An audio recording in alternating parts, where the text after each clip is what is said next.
Kapag binasa po ninyo ang dyaryo kaninang umaga, ang sinasabi po ay bumaba na raw po ang presyo ng mga bilihin. Naramdaman po ba ninyo? Naniniwala po ba kayo? Kasi po, talagang walang pagbabago ang pagtaas ng bilihin ngayon. Lalong-lalo na po ang pagkain. Ang kinikita po ng mamamayang Pilipino, lalong-lalo na yung pangkaraniwang... Yung narinig niyo po yun yung kanyang ka-fake newsan po ni Marcoleta ngayon. Hindi na po siya, hindi lang siya manlilin lang, kundi fake news na rin po. Okay? Kasi mataas daw po ang bilihin ngayon. Samantala po, yung bigas ay bumaba na po ngayon. Ha? Mga gulay ay mababa po ang presyo ngayon. Okay? Pero ang presyo po ng gulay, isda. Okay? Normal po yan, natataas, minsan bababa. Pero sa ngayon po ay mababa. Ha? Yan po ay isang malinaw na panlilin lang naman po ito ni Marcoleta. Para sila po ang inyong iboto. Diba? Yung 20 pesos na bigas, yung 30 pesos na bigas, mahal pa ba yan? Mahal pa ba yan sa paningin ninyo? O sige Marcoleta, mangako ka ngayon. Ngayong 20 pesos na bigas, gagawin mo 10 piso yung kilo pag nakaupo ka. Kaya mo ba?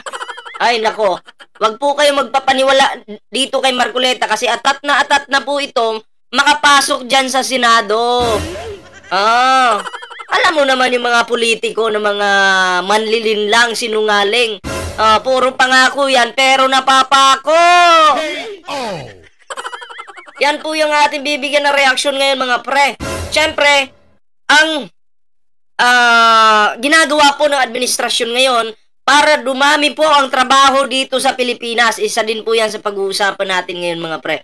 Pero syempre mga pre, bago po tayo magtuloy-tuloy sa ating reaksyon, ayan na, meron po tayong Facebook page, Ballpoint Man 2.0. Huwag pong kalimutang i-follow ang ating Facebook page. Ayan na, syempre mga pre, meron po tayong Team Birador. Ayan na, huwag pong kalimutang i-follow. Syempre, kung hindi ka pa nakasubscribe sa ating YouTube channel, huwag kalimutang mag-like, share, and subscribe para naman maging updated kayo sa ating mga uploads. Ngayon mga pre, ito na. At tuloy-tuloy na po natin, bigyan po natin ng reaksyon ang mga sinasabi ng isang manlilin lang na si Marcoleta. Tuloy po natin. Gagawa, hindi na talaga maabot yung presyo ng bilihin. Hindi na daw po maabot yung presyo ng bilihin. Yung 30 per kilo na bigas at 20 per kilo na bigas, hindi po talaga maabot. Napakamahal. Oo, mahal. Ano pa bang gusto mo, Marcoleta? Gawin mong piso yung kilo ng bigas? Ha? Kasi kung pag-uusapan po yung presyo ng bilihin, mas mahal po sa... Hello. Ayan. Kung pag-uusapan po yung presyo ng bilihin, mas mahal po sa panahon ni Digong. Diba? Si Digong nga, hindi nga napababa yung bilihin, tapos ikaw, Marcoleta, mangangako ka kung ano-anong pangakong gagawin mo. Wag kami. Ang sabihin mo na lang, Marcoleta, tuturuan kita ganito. Kaya po ako tumakbong senador para ipagtanggol si Kibuloy at Digong. Ganun, di. Suggestion ko lang yan, suggestion. Kasi yun naman kasi yung nakikita ng mga Pilipino na ginagawa ng inyong grupo ngayon. Okay? Well, direct to the point na wag na kayong kunyari pa dyan. Patuloy natin.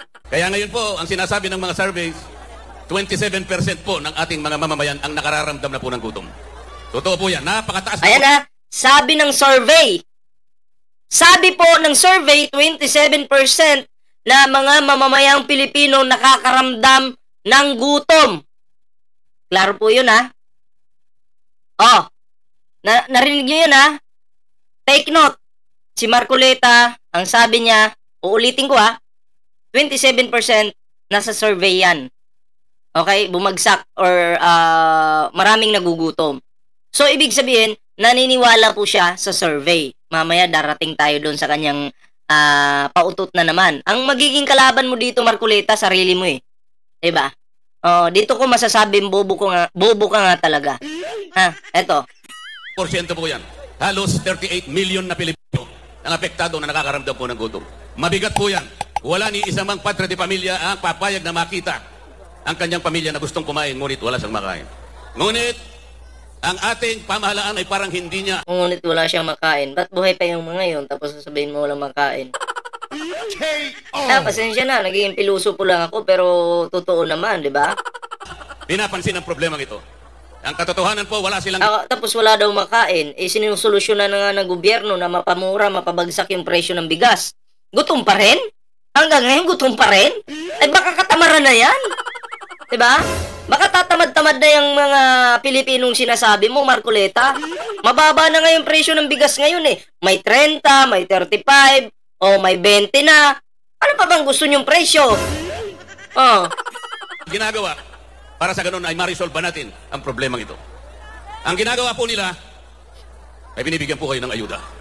Ayun, ayuda. Oh, katulad ng ginagawa ni Digong noon. Ayuda. Kami pong ayuda yan. May AX, may AKAP, may TUPAD, may MAIP, at kung ano-ano pa. Ang halaga po niyan ay halos kulang-kulang sa 2 bilyong piso. Ngunit, ang dapat na nabibigyan po diyan hindi bababa sa bilang na 27 million na may hirap na Pilipino. Hindi po ganun ang nangyayari. Sino po sa inyo ngayon, sa karamihan natin ngayon, ang nakatatanggap na regular ng ayuda? Sino po? Sumigaw yung mga DDS. Kami! Tingnan mo, mga DDS nakikipag-unahan sa ayuda. Ayuda na pinamamahagi ng administrasyon, pero yung mga DDS, yung nauuna. Paano na yon? Ha? Ano na? Sabi nila, kami! Di ba? Bistado. Tanggap ng ayuda, tapos naninira sa gobyerno. Pero asa naman sa gobyerno? Mali yung tanong mo, Marcoleta, napahiya tuloy sila, yung mga kampunyo. Ang ayuda ngayon, ang pinakamabisang forma ng corruption. Hindi po napupunta sa halos 27. Kailangan yung patunayan kung ano yung corruption na sinasabi ninyo patungkol sa ayuda, kung ano yung naging butas. Hindi yung salita lang kayo ng salita. Hindi mo nga mapatunayan yan sa Quadcom noon na yung ayuda na yan ay nadyan na nanggagaling yung corruption. Hindi mo naman mapatunayan sa Quadcom noon hanggang naging Tricom na. Asa na? Wala lang. Invento lang yan ng mautak ninyo. Diba? Diba? Tama, Marcoleta? Ay, nako. Si Sara dapat yung sabihin talagang di umano'y nangungurakot. Bakit? Hindi masagot yung issue, Confidential funds pa lang, wala na. Ngangan na si Sara. Ang dami pang mga naglabasang mga pekem pangalan na wala namang birth certificate. Tempura, Piatos, Mary Grace Piatos, sana all. Tuloy natin. Milyon na mahirap na Pilipino. Napupunta po sa bulsa ng ilan. Kaya po ang sinasabi ko, dahil nga pati nga presyo ng kuryente. Mura ba ang presyo ng kuryente ngayon?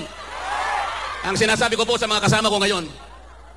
Si Abalos meron din ganun No, pagkumparahin natin. Kasi, kumbaga, yung strategy po ni Abalos, iginagaya ni Marcoleta. Marcoletas! Bakit mo ginagaya? Gaya-gaya. Ginagaya ba naman si Abalos? Si Abalos po, meron ding programa patungkol sa kuryente na yan. Ngayon, pagkumparahin po natin. Kung kami po ay mapupunta lahat sa Senado, iisa lang po ang gagawin namin. Ito yung kauna-unahan. Ang sabi ko po sa kanila, at alam ko naman pumayag silang lahat. Lahat po ng kumukonsumo na pamilya na 2,000 pababa. Ililibre na po natin yon. Sana all libre. Sana all. Gagawin tamad yung mga Pilipino. Sana all libre. Diba? Imbes pambayad ko to ng kuryente. Teka, kasi libre na yung kuryente, pang red horse ko na lang to. May bisyo na. Yung pambayad ng kuryente, pang bisyo ko na lang to.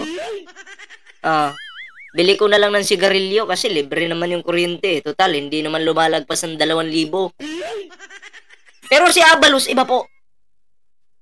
Papababaan po ang presyo ng kuryente. Hindi po libre, pero bababaan. Diba? Ganun po yung kay Abalos. Pero kay Marcoleta po, abay kakaiba. Diba? Kakaiba yung diskarte. Talaga namang ililibre daw. 2,000. 2,000. Basta umabot ka ng 2,000, libre na. Tama ba yon? Ha? Doon na lang ako kay Abalos na lang. Abalos na lang po ako. Kasi itong ginagawa ni Marcoleta po ay parang magwawaldas siya ng pera ng taong bayan. Libre? Grabe. Sana all. Bakit po? Kapag ginawa natin yan, ang mabibiyayaan 27 million Pilipinos. Yes, totoo naman yan. Ang mabibiyayaan ay 27 million Pilipinos. At yung imbis na pambayad nila ng kuryente, hindi na nila ibabayad kasi libre mo na. Pambisyo na lang nila yon.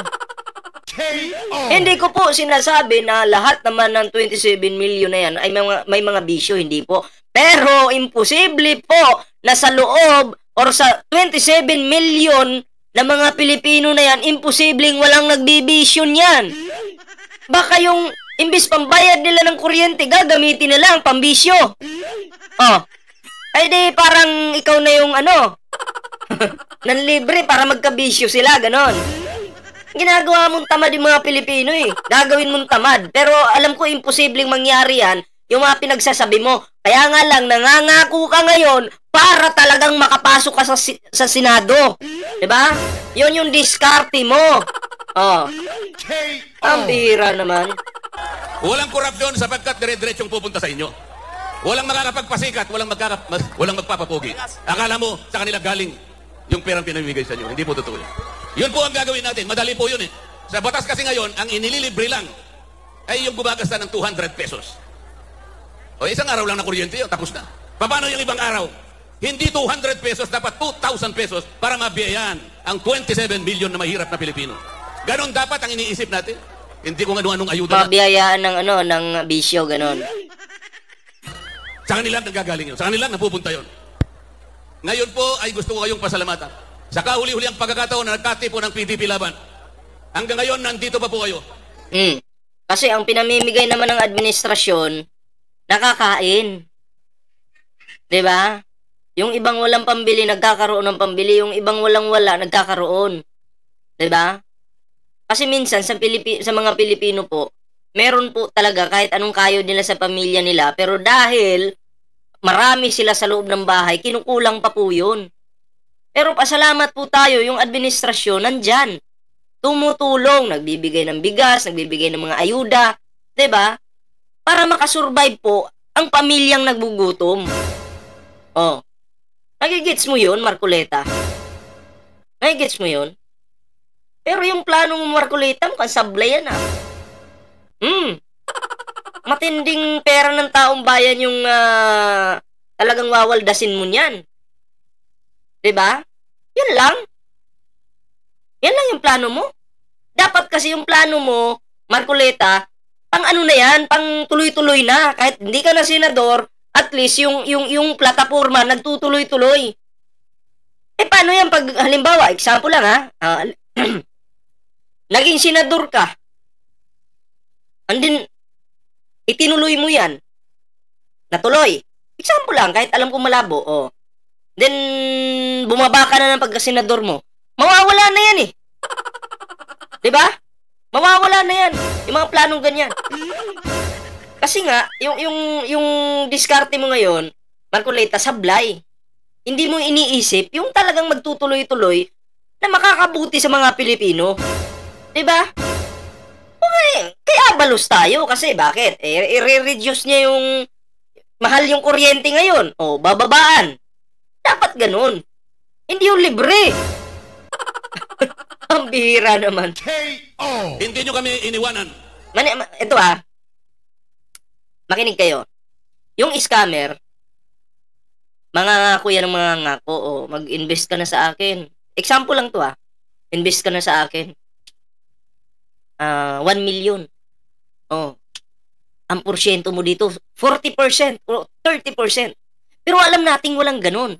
Pero ikaw na madaling mauto, mapapawaw ka, wow, laki nito Adi papasok ka na agad, sige, invest ako 1 million, ayan. Ayun, na-scam ka. Hindi naman pala totoo. Parang ganun po ang ginagawa ni Marcoleta ngayon. papakitaan kayo or papangakuan kayo ng 2,000 ililibre niya kuryente. 'Di ba? Iisipin natin yun. Wow, sobra na yun, grabe. Talagang the best yun kung kahit nga ako eh. Ibubuto ko na si Marcoleta, kakaiba pala ito mga ako. Walang paligoy-ligoy, gagawin talaga. Kumpara doon kay Abalos na i-reduce lang yung ano ng kuryente. Yung pagmahal ng kuryente, di ba? I-reduce ni Abalos. Ngayon, sino ang kapanipaniwala doon?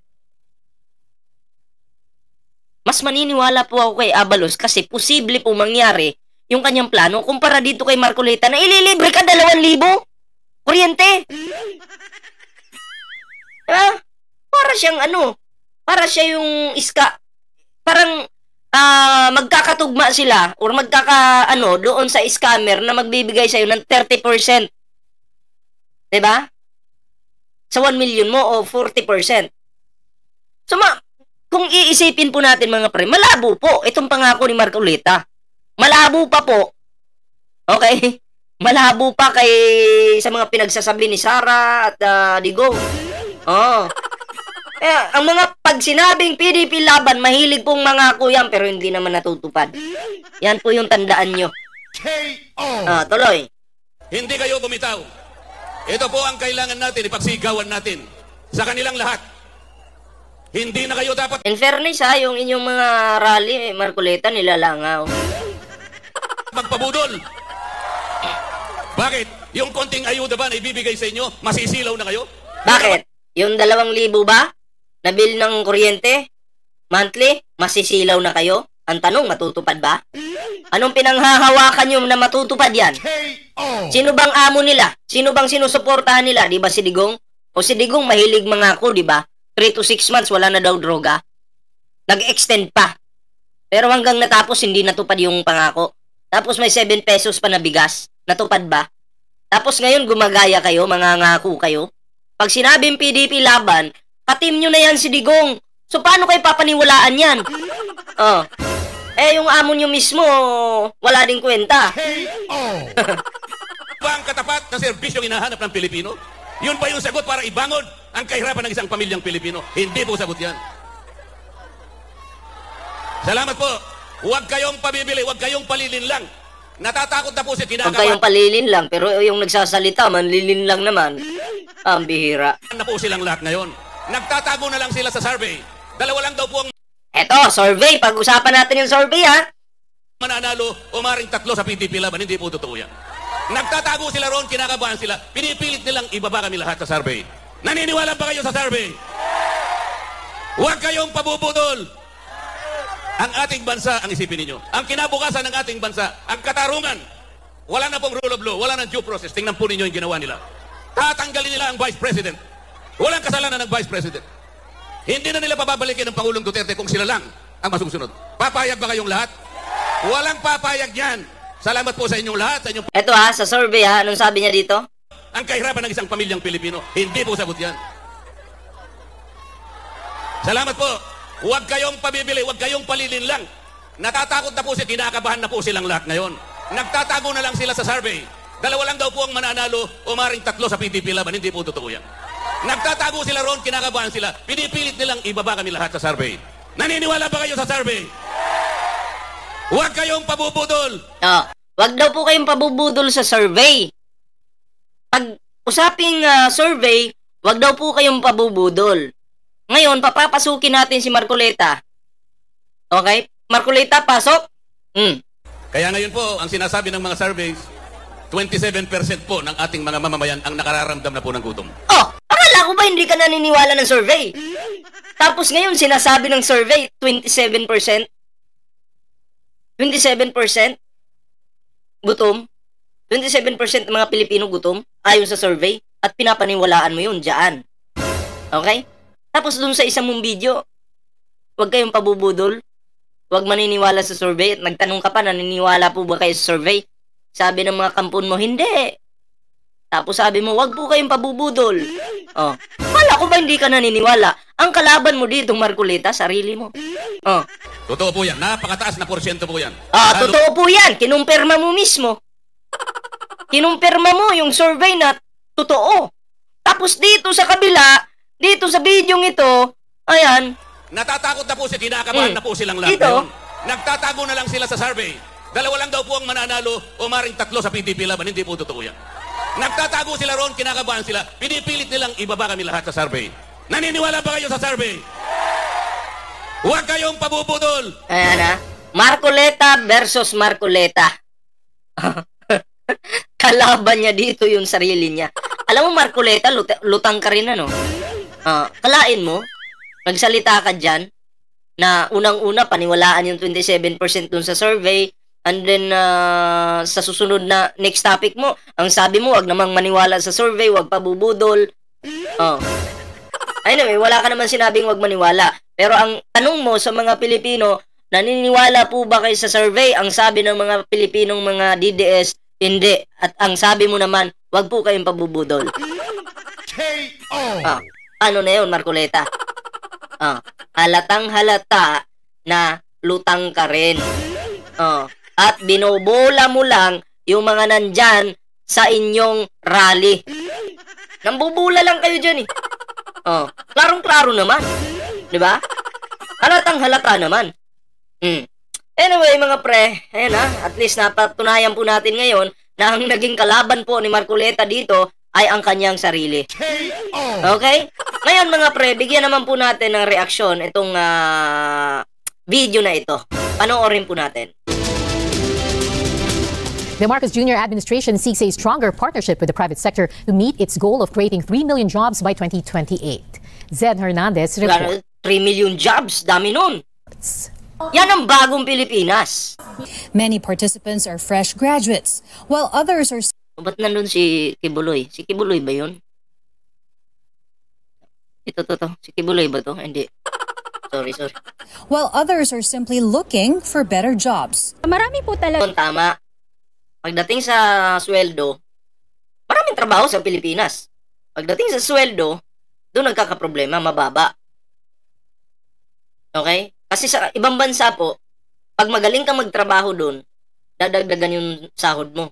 Pero dito sa Pilipinas, pag magaling kang magtrabaho, dadagdagan yung trabaho mo. Sa panahon ni Digong, wala pong trabaho. Tanggal po lahat yung mga nagtatrabaho. Sa gobyerno, sa mga kahit anong trabaho dyan, dahil sa corn beef na yan, tanggal lahat. TBS nga, wala eh. Demolish eh. Diba? Ngayon, dahil may bagong Pilipinas na, yan po yung tinatrabaho ng administrasyon na sa 2028 ay magkaroon ang mga Pilipino ng magandang trabaho at mataas na sahod. Yan po yung tinatrabaho ng ating Pangulo bago siya bumaba sa pagka-presidente ng Pilipinas. At least may nagawa po si Pangulong Bongbong Marcos. Si Digong, sa panahon niya, ang tinaasan niya lang yung mga pulis.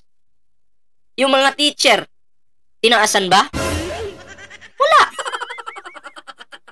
Dapat nga yung kawawa nga dito yung mga teacher dapat taasan yung kanilang mga sahod. Diba?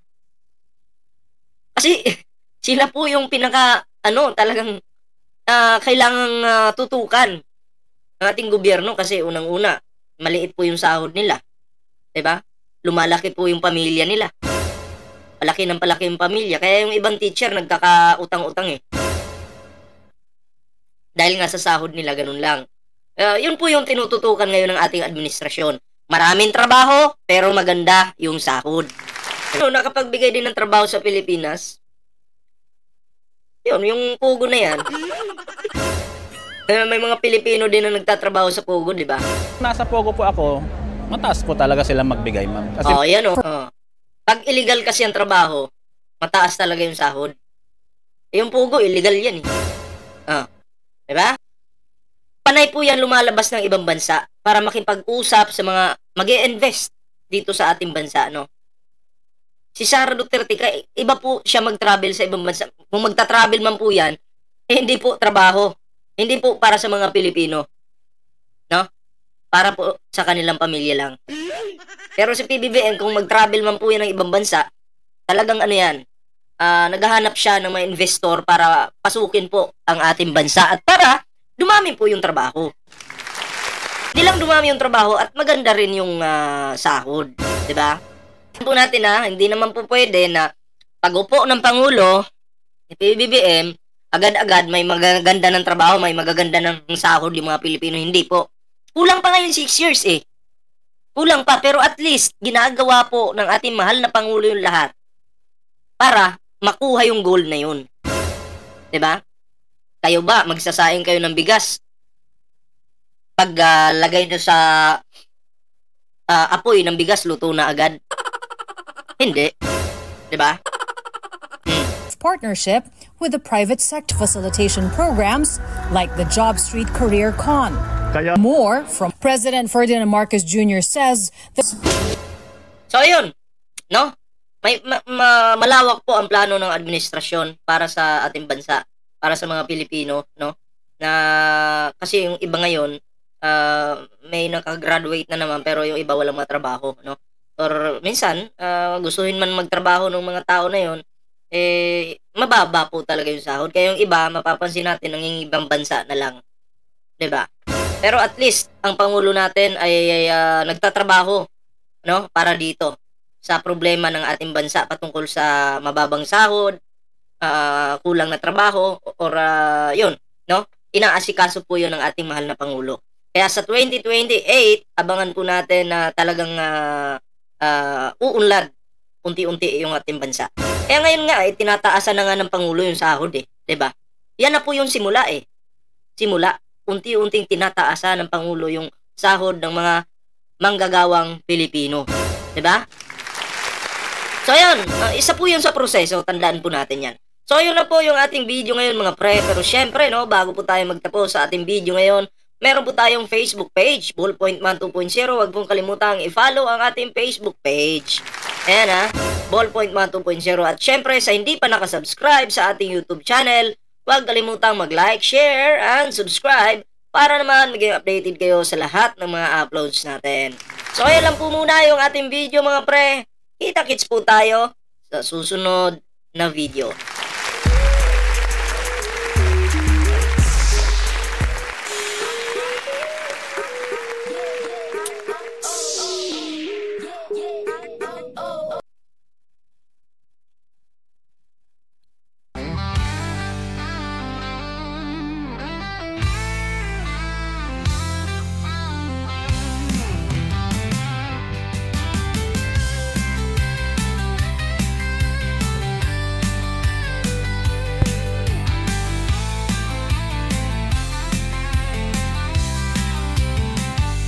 Si Ballpoint Man, hatid ay katotohanan para sa mga Pilipino. Isang Marcos suporta, nagbablog para sa katotohanan at sumusuporta sa PBBM administration. Maraming mga fake news sa social media, kaya tara na at ating buksain ito. Ballpoint Man, isang vlogger na walang kinakatakutan, basta nasa katotohanan lang. Marcos administration ating ipagtanggol sa angama panirang kalaban na ng hihila. Pababa tayo na't magsama-sama pang ipagtanggol ang ating bansa laban sa mga mananakop, mga traidor na Pilipino. Huwag kukonsintihin, dumadami na ang mga mapanirang Pilipino sa administrasyon.